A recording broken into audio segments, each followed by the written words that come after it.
आज की ताजा खबर, देवबाग बीचवर सापडले फॉरेन कॉइन्स. काय ऐकून धक्का बसला ना? पण हो, ही बातमी खरी आहे. कारण आम्ही गेलो होतो मेटल डिटेक्टर मशीन घेऊन देवबाग बीचवर. बीच संपूर्ण पर्यटकांनी भरून गेलं होतं. तशी आम्ही आमच्या कामाला सुरुवात केली आणि काही क्षणातच एक बीप ऐकू आला. तसं आम्ही लगेच तिकडे खणायला घेतलं आणि खंता खंता माझी नजर एका कॉइन वर पडली. इतर बीचवर सापडल्याप्रमाणे हा सुद्धा एक नॉर्मल कॉइन असेल असं मला वाटलं, पण जसं आम्ही तो कॉइन साफ करून पाहिला, त्यावरची डिझाईन होती ती याआधी तरी मी कधीच पाहिली नाही.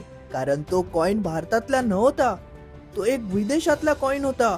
फॉरेन कॉइन बघून तर माझा मेंदू चक्रावूनच गेला.